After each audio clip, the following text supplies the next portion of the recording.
नमस्कार विद्यार्थी मित्रांनो, डॉक्टर बाबासाहेब आंबेडकर महाविद्यालय सुरतुरी लोहारा. मी प्राध्यापिका प्रियंका भिमटे, विषय समाजशास्त्र, BS 6M. आपण पाहत आहोत BS 6Mचे प्रथम प्रकरण समकालीन भारतातील शिक्षण. त्यामधील आपण मागच्या तासिकेला पाहिलं होतं शिक्षण या संज्ञेच्या अर्थामधील महत्त्वपूर्ण घटक. त्यामध्ये पाहिलं होतं आपण शिक्षण या संज्ञेच्या अर्थामधील महत्त्वपूर्ण घटकामधील व्यक्ती व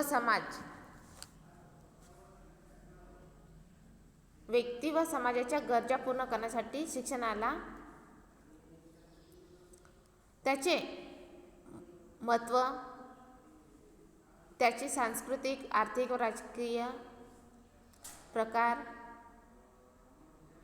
शिक्षणाचे संबंध समाज व्यवस्थेत संरचनात्मक बदल व परिवर्तन घडवून आणण्यासाठी आहे. त्याचे विकास, त्याच्यामध्ये औपचारिक शिक्षण देण्यामागचा मुद्दा, हेतू,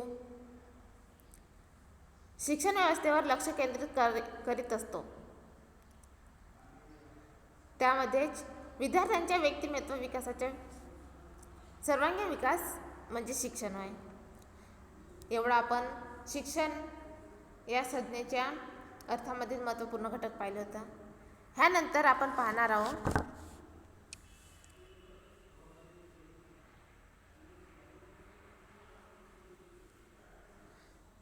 भारतातील विभिन्न समुदायाची शैक्षणिक स्थिती.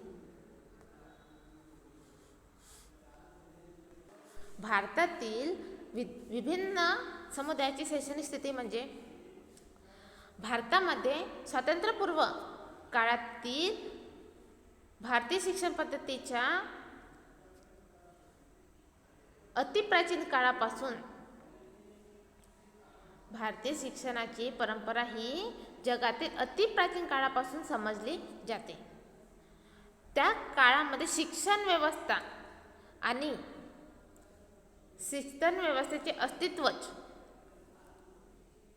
होते की नव्हते हे ह्या सामुदायिक शैक्षणिक स्थितीमध्ये सांगितले आहे. भारतातील विभिन्न समुदायाची शैक्षणिक स्थिती समजून घेणे म्हणजे समकालीन शिक्षणाचा विचार करणे होय. भारतातील समकालीन शिक्षणावर गतकालीन शिक्षण व्यवस्थेचा प्रभाव होता. तो समजून घेण्यासाठी आपण भारतीय शिक्षणाच्या इतिहासाचा थोडक्यात आढावा घेऊ. तर पहा, त्यानंतर आहे स्वातंत्र्यपूर्व काळामधील भारतातील शिक्षण पद्धतीच्या शिक्षण व्यवस्थेचा ऐतिहासिक आढावा. स्वातंत्र्यपूर्वच्या काळामध्ये म्हणजे इंग्रजांच्या काळामध्ये शिक्षण पद्धतीचा कसा आढावा होता हे आपण ह्या स्वातंत्र्यपूर्व काळातील भारतीय शिक्षण पद्धतीच्या ऐतिहासिक आढावामध्ये शिकणार आहोत. तर भारतीय शिक्षणाची परंपरा ही जगातील अतिप्राचीन समजली जाते. भारतीय शिक्षणाची परंपरा ही अतिप्राचीन काळातील समजली जाते. अतिप्राचीन काळात गुरुकुल पद्धती होती. गुरुकुल शिक्षण पद्धती आणि ऋषीचे आश्रम हे शिक्षण व्यवस्था होती आधी काळामध्ये. तिच्यात अनेक दोष निर्माण झाले. त्या गुरुकुल पद्धतीमध्ये अनेक दोष निर्माण झाले. हे ह्या इंग्रजांनी केले होते आधी काळात. आणि दोष निर्माण करून बौद्ध काळाचा प्रारंभ होईल पर्यंत तो मोडकळीस बौद्धकालीन शिक्षण हे सर्व वर्ण, जाती व धर्मातील विद्यार्थ्यांसाठी खुले होते. जसे आधी काळामध्ये वैदिककालीन भारतातील समाजात गुरुकुल, ऋषीचे आश्रम ही शिक्षण व्यवस्था होती. आणि बौद्ध काळामध्ये मठ आणि विहार ही व्यवस्था होती. शिक्षण महाविद्यालय, शाळा, विद्यापीठे अशी स्थापनाच नव्हती, अस्तित्वच नव्हते त्या काळामध्ये. तर ते बौद्धकालीन शिक्षणाचे सर्व जातींना, विद्यार्थ्यांना, सर्व जातीच्या उच्च कनिष्ठ सर्व जातीच्या विद्यार्थ्यांना ते खुले होते. बौद्ध काळातील शिक्षण व्यवस्थेची केवळ देशातच नव्हे तर विदेशातही कीर्ती पसरवली आहे. आपल्या भारतामध्ये बौद्ध काळातील ही परंपरा कमी आहे. पण जसे विदेशात गेला तुम्ही, विदेशातले लोक चीन वगैरेकडे, तर त्याच्यामध्ये बौद्ध समाजाला खूप जास्त मान्यता देतात. ते बौद्ध धर्माला खूप मानतात. तर भारतापेक्षा दुसऱ्या देशामध्ये बौद्ध धर्माला खूप काय म्हणता येईल त्याला, खूप प्रभाव पडते आणि खूप मान्यता आहे. खूप मानतात, बौद्ध धर्माला खूप मानतात.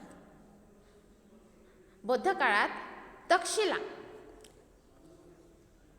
तक्षशिला बौद्ध काळामध्ये तक्षशिला, नालंदा, विक्रमशिला, मिथिला, वल्लभी इत्यादी शैक्षणिक केंद्र विशेष नावारूपास आली होती.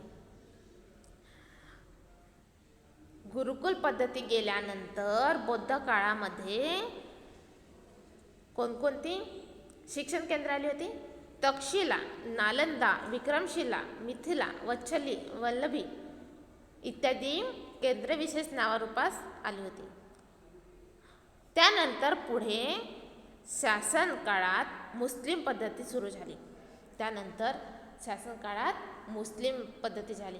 मुस्लिम काळात मक्तब व मदरसे असे शिक्षण व्यवस्था होती. आताच्या काळामध्ये, आधुनिक काळामध्ये शाळा, महाविद्यालय, विद्यापीठे, शैक्षणिक व्यवस्था आहेत. अशी अनेक प्रकारची प्रशिक्षण केंद्र आहेत. मागील काळामध्ये, स्वातंत्र्यपूर्वच्या काळामध्ये मुस्लिम काळातील मक्तब व मदरसे असे मुस्लिम काळामध्ये शिक्षण पद्धती होती. मुस्लिम काळामध्ये मदरसे सुरू झाले. मोगल शासनांना, मुस्लिम शासनांना शिक्षणाकडे लक्ष देण्याची संधी मिळाली. पुन्हा मुस्लिम काळामध्ये वक्ता मिळाले आणि ते मदरसे सुरू झाले. म्हणजे जसे बौद्धिक काळामध्ये मठ आणि विहार होते, वैदिक काळामध्ये गुरु आणि ऋषीचे आश्रम होते, तसेच मुस्लिम काळामध्ये मक्तब व मदरसे झाले होते. ते बंद झाले होते आणि पुन्हा ते सुरू झाले होते.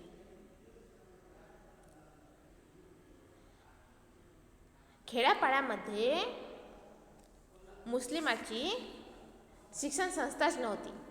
आता ग्रामीण भागामध्ये शाळा राहतात का? नाही. आता शाळा राहतात. पहिले ते शाळा होतेच नाही. शाळा, महाविद्यालय आणि विद्यापीठे हे होतीच नाही. आणि मुस्लिम समाजाचे खेड्यापाड्यामध्ये अस्तित्वच नव्हते शिक्षणाचे. बौद्ध काळामध्ये होते. तक्षशिला, नालंदा, विक्रमशिला, मिथिला, वल्लभी इत्यादी अनेक विशेष केंद्र होते. आणि प्राचीन काळामध्ये गुरुकुल पद्धती होती. आदिवासीसाठी गुरुकुल पद्धती, पाठशाळा,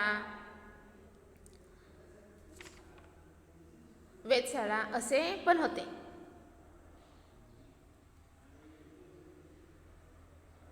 पण शिक्षण संस्था खेड्यापाड्यामध्ये शिक्षण संस्थाच नव्हत्या. दानशूरांनी आर्थिक मदत न केल्यामुळे अनेक ठिकाणांचे मदरसे बंद पडले होते. आता शिक्षण म्हटलं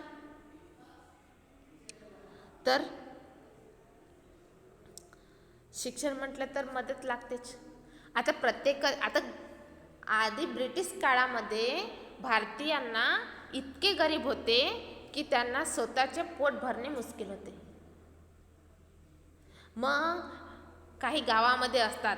आता आपण आपल्या भारतामध्ये आपल्या गावाखेड्यापाड्यामध्ये आपण आजच्या आधुनिक काळामध्ये पाहतो प्रथम नागरिक कोणाला मानतो? ग्रामपंचायत मधले सरपंच. त्याचप्रकारे त्या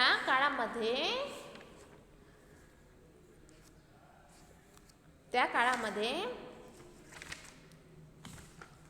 मूळ पुरुष आणि सूर पुरुष असे जातीचे आदर्श आदिवासी जातीचे लोक होते आदर्श. आणि त्याचमधून एक दानशूर असे मदत करनेवाले म्हणजे त्यांना दान करनेवाले, त्यांना मदत करनेवाले असे लोक होते. त्यांनी दानशूरांनी आर्थिक मदत केलीच नाही म्हणजे पैशाची मदत केलीच नाही म्हणून ते मदरसे मुस्लिम लोकांचे शिक्षण संस्था बंद पडल्या. त्यांना मोगल शासनाच्या आणि मुस्लिम शासनाकडे लक्ष दिलंच नाही. मुस्लिम वक्त्यांमध्ये मदरसे सुरूच झाले. मोगल शासन आणि मोगल शासनांना मुस्लिम शासनांना शिक्षणाकडे लक्ष देण्याची संधी मिळाली. पुन्हा खेड्यापाड्यामध्ये मुस्लिम शिक्षणाचं नव्हतं नाही. दानशूरांनी आर्थिक मदत न केल्यामुळे अनेक ठिकाणाचे मदरसे बंद पडले. वैदिककालीन शिक्षणातील गुरुकुल व्यवस्था तर कधीच वैदिककालीन शिक्षणातील गुरुकुल व्यवस्था तर कधीचीच मोडमळली होती. केवळ पौराहित्यांचे व कथाकीर्त्यांचे शिक्षण देणाऱ्या वेधशाळा व पाठशाळा तुरळक प्रमाणात काही नगरामध्ये सुरू होत्या.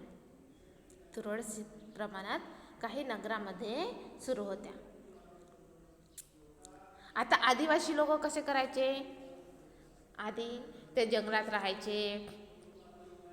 जंगलामध्ये एखाद्या ठिकाणी चांगलं असं मोठं पटांगण मिळाला तर तिथं आगोटा पेटवायचे. रात्रभर त्या आगोट्याच्या आजूबाजूला बसायचे आणि ते आपले लोककथा, नृत्य आणि आपले जे कला असतात, लोककथा, नृत्य, आपले मनोगत व्यक्त करायचे आणि त्यांना ते ध्येय आणि साहस मिळून जायचं. त्यामुळे त्याच प्रकारे त्यांचं नाव बी ठेवण्यात आलं होतं वेधशाळा आणि पाठशाळा. आधी शाळा महाविद्यालय अशा होत्या नाही. काही नगरामध्ये सुरू होत्या. मोठ्या नगरामध्ये काही दानशूर व शिक्षणप्रेमी लोकांच्या सहकार्यामुळे मोठा आवार असणाऱ्या मंदिरात किंवा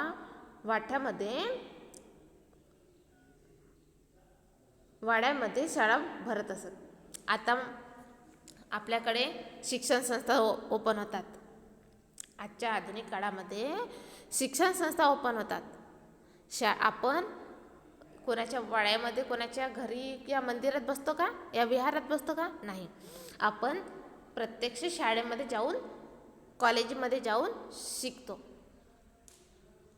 पण पहिले हे शिक्षणाचे अस्तित्वच नव्हते. हे संस्थेचे, महाविद्यालयाचे अस्तित्वच नव्हते.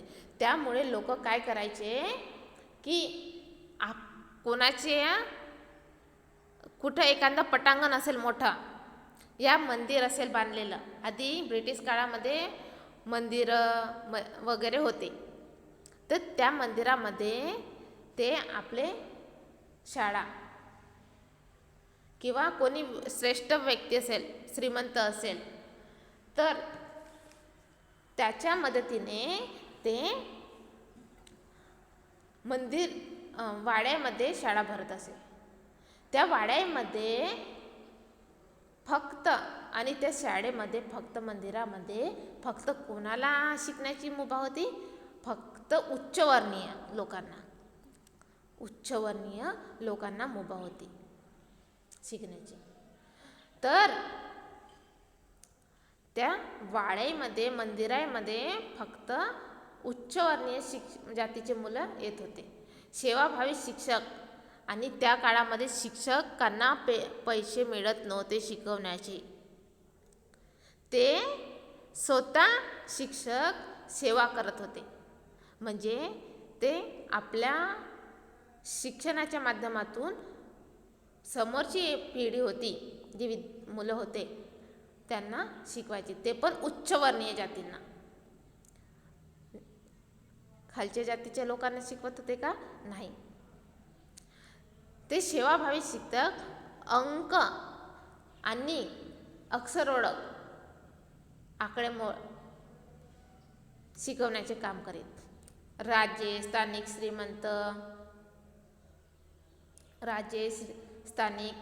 श्रीमंत सावकार, मालगुजार, व्यापारी, पेठीचे मालक, कारकुनी कामे करणारे लोक हवे असत.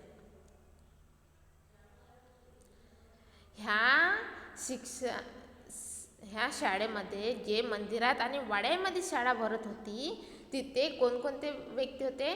जे राजे होते, स्थानिक राजे, म्हणजे आपले आज्या पंजोबा मागच्या पिढीपासून राजे होते, त्यांना त्या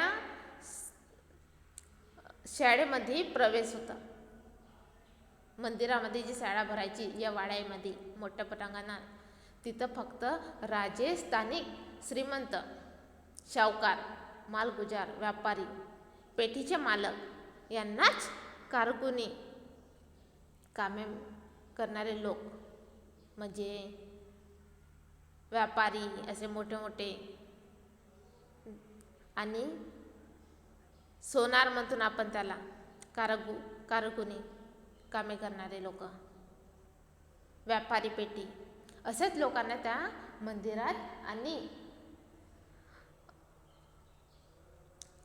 त्या वाड्यामध्ये शाळा शिकण्याची मुभा होती.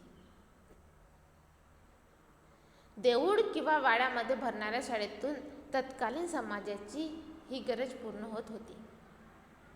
ते आता 4 दिवालीच्या अंदर बसून शिकण्याची त्या काळामध्ये व्यवस्था नव्हती. आताच्या काळामध्ये 4 दिवाली असतात, त्याचे डेस्क बेंच असतात. पहिले अंगणवाडीमध्ये बी छोटे मुलं जात होते, ते खाली बसायचे. आता डेस्क बेंच शिवाय बसत नाही.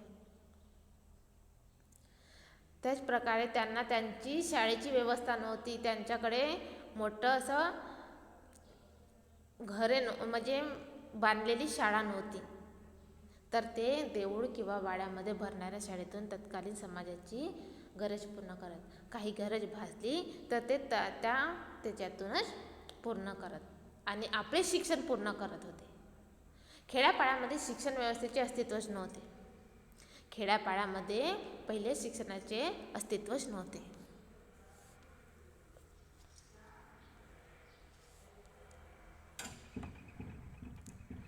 पारंपरिक व्यवसायाचे शिक्षण प्रशिक्षण कुटुंबात मिळत होते. पारंपरिक शिक्षण आणि प्रशिक्षण हे कुटुंबातून मिळत होते. जसं काही कंदफळे जमा करायची होती, काही शिकार करायचे होते, किंवा काही गोष्टी शिकण्याच्या होत्या, त्या आपल्याला कुटुंबातून मिळत असत. पण औपचारिक शिक्षण शिकण्यासाठी यांना वाड्या आणि मंदिर याचा आधार घ्यावा लागत होते.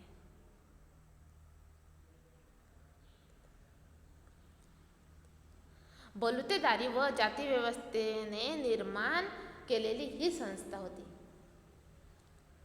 बलुतेदारी आणि जाती व्यवस्थेने निर्माण केलेली ही संस्था होती. तसेच सैनिक शिक्षण म्हणजे अखाडे, कुस्तीदार माहिती आहे? अखाडे होतात, कुस्त्या खेळतात मोठे मोठे लोक, मोठे धायधिप्पाड लोक. ते पण त्यामध्ये अखाडे निर्माण केले होते आणि अखाड्याच्या माध्यमातून ते पण प्रशिक्षण देत होते. ते पण त्यांना प्रमाणपत्र, ते पण त्यांना अखाडे पण शिकवत होते आणि ते पण प्रशिक्षण देत होते. काही लोक सैन्य दलातून सेवानिवृत्त म्हणजे रिटायरमेंट झालेले व्यक्ती पण त्यांना नवीन पिढीला सैनिक म्हणून घडवण्याचे काम करत. ब्रिटिश काळामध्ये सैनिक दल म्हणूनही सूर शिपाई म्हणून नवीन पिढीला घडवत. वैद्यकीय क्षेत्रात आयुर्वेदाचे शिक्षण वडिलोपार्जित वारसातूनच घडवित. जसे आता डॉक्टर असले, हे झाले वाड्या मंदिरामधून शिकण्याचे जे उच्चवर्णीय लोकांना शिक्षण प्राप्त करत होते. खेड्यापाड्यामध्ये शिक्षणावस्था होते. पण जे डॉक्टर म्हणतो ना आपण आजच्या, त्या काळामध्ये हे डिग्रीवाले डॉक्टर होते का? नाही. सायन्स होतं का? नाही. तर ते आयुर्वेदिक डॉक्टर होते. ते आयुर्वेदिक जडीबुटी जंगलातील काही वनस्पती आणायचे आणि त्याचा उपचार करून ते आयुर्वेदिक डॉक्टरचा उपचार करायचे. आयुर्वेदिकच्या माध्यमातूनच ते आपल्या गावातील लोकांना बरे करायचे. तुम्ही एखादा पिक्चर पाहिला असेल बाबा आमटे. त्या बाबा आमटेमध्ये ते सगळं आयुर्वेदिक प्राथमिक उपचार त्यांचा केला जातो.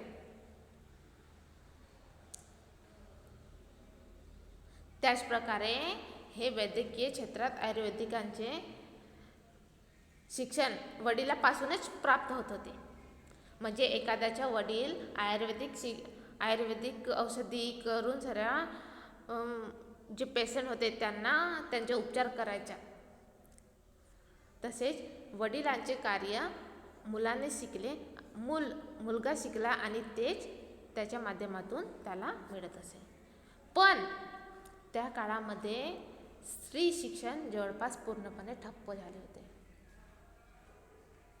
स्त्री शिक्षण जवळपास पूर्णपणे ठप्प झाले होते. केवळ वैयक्तिक स्तरावर नाही तर स्त्रिया साक्षर होत असत. स्त्री शिक्षण जवळपास पूर्णपणे ठप्प झाले होते. केवळ वैयक्तिक स्तरावर काही स्त्रिया साक्षर होत असत. म्हणजे आपण स्वतः ते साक्षर होत असत. त्यांना कोणी शिकवायचे नाही, कोणी बसू द्यायचे नाही, कोणी त्यांना असे मार्गदर्शन करायचे नाही. त्या स्वतःच आपण हळूहळू प्रगती करत असत, स्वतः शिकत असत. अशा प्रकारे ब्रिटिश वसाहतीपूर्व कालखंडात शिक्षण व्यवस्थेबाबत एक प्रकारची पोकळी निर्माण झाली होती. ब्रिटिश शासनाचा राज्यकारभार इंग्रजी भाषेतून चालविण्यासाठी इंग्रजी भाषेत ज्ञान असणाऱ्या आणि ब्रिटिश राज्यकर्त्याशी एकनिष्ठ असणाऱ्या मनुष्यबळाची आवश्यकता होती. ब्रिटिश शासनाचा राज्यकारभार इंग्रजी भाषेतून चालविण्यासाठी इंग्रजी भाषेचे ज्ञान असणाऱ्या आणि ब्रिटिश राज्यकर्त्याशी एकनिष्ठ असणाऱ्या मनुष्यबळाची आवश्यकता होती. भारतातील जे लोक होते इंग्रजा काळामध्ये, त्यांना एखादा असा व्यक्ती पाहिजे होता की ज्यांना ब्रिटिशांना टक्कर देणारा पाहिजे होता. ब्रिटिशांसोबत बोलून ते आपले काम करून घेणारा पाहिजे होता. पण काही काळपर्यंत तत्कालीन मोळकळीस असलेले शिक्षण पद्धतीतून बाहेर पडणाऱ्या मनुष्यबळाने ब्रिटिश राज्यकर्त्यांची ही गरज पूर्ण होणे शक्यच नव्हते. काही कारणास्तव हे शिक्षण पद्धती बाहेर पडणाऱ्या मनुष्यबळाने कार्यकर्त्यांची ही गरज पूर्ण शक्यच नव्हते. म्हणून ती तत्कालीन शिक्षण पद्धतीत बदल केले. ब्रिटिश शासनाने सुरू केलेले शिक्षणालाच आपण आधुनिक शिक्षण असे म्हणतो. ब्रिटिश शासनाने सुरू केलेले शिक्षणाला आपण आधुनिक शिक्षण असे म्हणतो. म्हणून इंग्रज हे आपली इंग्रजी भाषा सोडून केले. ब्रिटिशसारख्या परकीय कार्यकर्त्यांना भारतातून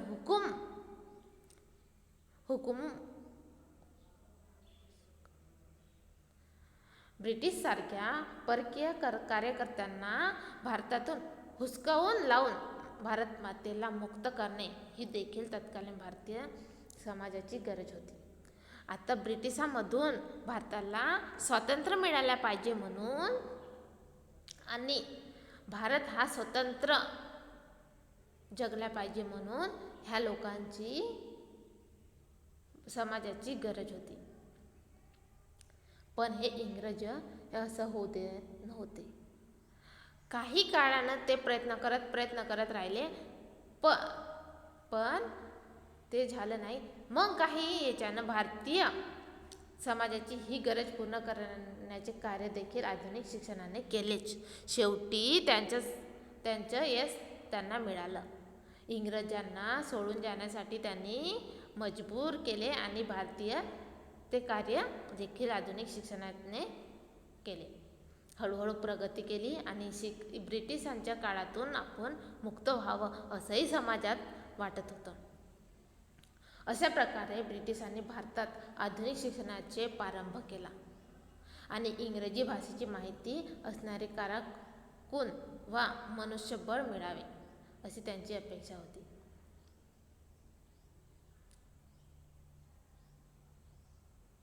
आधुनिक भारतीय शिक्षणाने ही त्यांची अपेक्षा पूर्ण केली.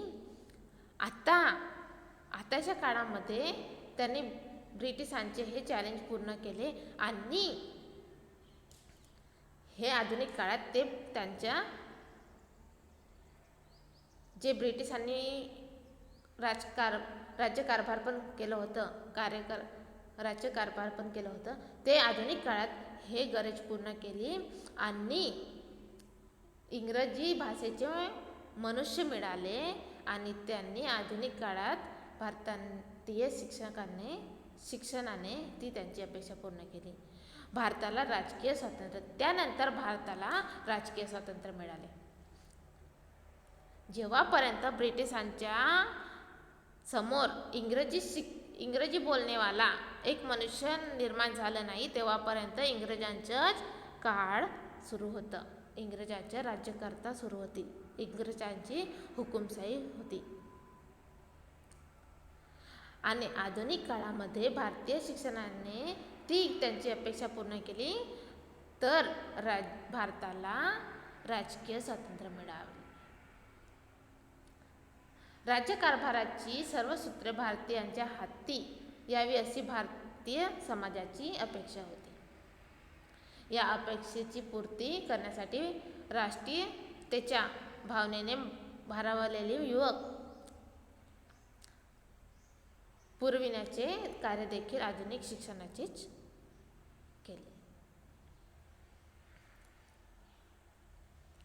मेकालेने इंग्रजीला शिक्षणाचे माध्यम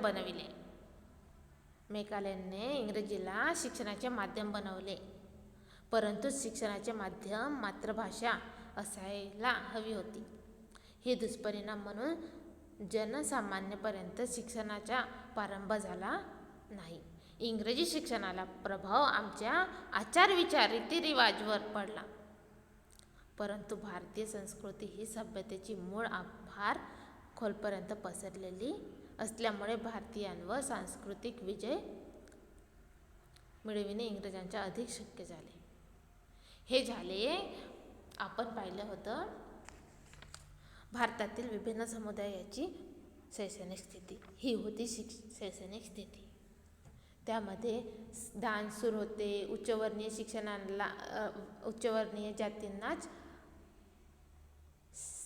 शिक्षण सेवा मिळत होती. ब्रिटिशांनी हुकुमशाही कसं मिळवलं होतं आणि कोणती अट ठेवली होती तर आम्ही भारत सोडणार अशी ते भारतासमोर ब्रिटिशांनी एक हे ठेवलं होतं.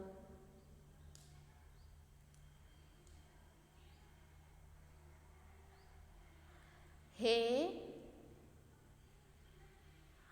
आचार विचार रीतिरिवाज कसं पटलं आणि कसे इंग्रज भारत सोडून गेले हे स्वातंत्र्यपूर्व काळातील भारतीय शिक्षण पद्धतीच्या ऐतिहासिक आढावामध्ये आपण शिकलो. ह्यानंतरचा आपण टॉपिक पाहू स्वातंत्र्यपूर्व काळातील वसाहतीकालीन शिक्षणाची प्रमुख वैशिष्ट्ये. धन्यवाद.